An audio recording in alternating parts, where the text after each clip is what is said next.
bell from the side position, this called the cuddle position, the side cuddle position, and how he gets that bell in his hands. And he wants to make sure his wrist, if we start with our wrist open like that, you see how, let's show you right first. Okay, show me what you got. Obviously he knows where he needs to be. He's going to take that bell. It's light for him, but I'm sure Tom will appreciate this. This is like a loaded gun. Anytime he's got that bell around him, the safety's off, that thing's live. So where we need to be, whether that's an 8 kilo, or again, Tom's going to do 60 here in a few minutes. So it's a continuum, but we're still just as respectful.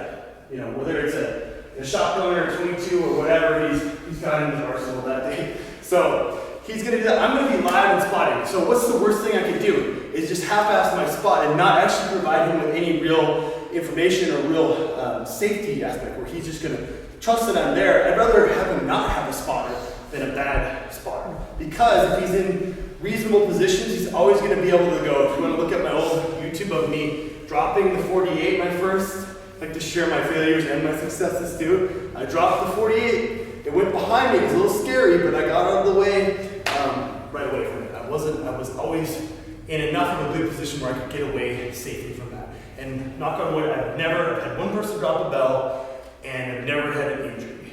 So keep it that way. And that's probably seeing, I don't know, thousands and thousands of yeah. And it's going to happen right now. Ready? So he's going to get in position. We're just going to roll to that starting position. I'm going to get that down first. And he's going to press it up with both arms.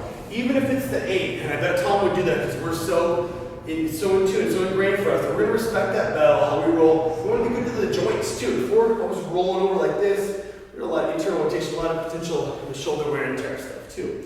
Okay, so he's just in that position, boom. That means he's going to come down and roll to the side with it again too.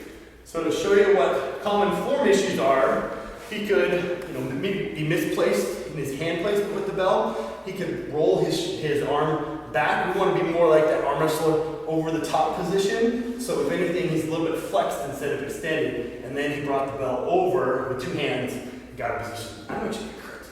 You were just probably trying to get it wrong, right? So he's like, that's wrong. So it's a slippery slope. He gets like that. Well, this is hard. It hurts my wrist. Well, he's out of position. Get over the top on it. Find where it fits your hand. It will get better. Doing a heavy get-up is not comfortable though. Just like a heavy, my grip hurts when I do pull-ups. To a point, it's suck it up, Sally, and we have to deal with it. And it will get better, and we'll look at positions. We don't want to cause any extra pain just to be, abusive to you too. Okay? So that's our position. Now we're going to talk about the arm bar. So he's going to roll. He can easily roll over from that and convert it. He's just going to be arm overhead. He's going to shift his weight here and carefully come over and bring this. He can kind of pulse this hip, squeeze this glute, and he's nice. He can kind of lengthen this out even more, make sure he's in good position. He can rest his head. He doesn't have to have his eyes on the bell. We actually technically don't recommend looking at the bell. Obviously, it's just human safety.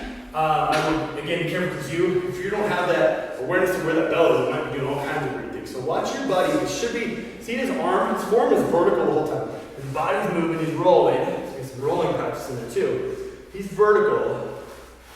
And what's the point of this? It's to create some shoulder awareness, some good stability, some good body awareness, some good mechanics, but he's actually getting some good mobility through the hips. He's getting his pec open up. We like to go up and back, right? Open that pec up. That's good in that sense too. And just some overall time under tension, so he's building some joint integrity, some really good stuff there too. So you see how careful he is. I would spot with this one too, so I should be right here, until he's down to that point. Then safety's on. Eject the bullet out of the round out of the curtain. Sorry. Gotta get the technology, my terminal. Round out of the tree. So, you guys got that? Any questions before we break out into that? We're just working on those parts of that arm bar. Anything you want to add to that? We're just going to try to hold that for about 15, 20, 30 seconds maybe, and kind of bring that hip over. Be there for your buddy. Arm on the bicep, basically, head on the bicep. And then if you need a pad or something, you can use like a towel to kind of layer. You want to not have much tension in your neck. as you're trying to hold that and be all scrunched up. You want to try to relax this too. You know, the fundamental mistake if you don't do a lot of arm bars is what John talked about was finding where the structure is supporting the bell and not the musculature supporting the bell. So I could do it wrong and kind of hang from my pec, right? Yeah, that's not what we're looking for.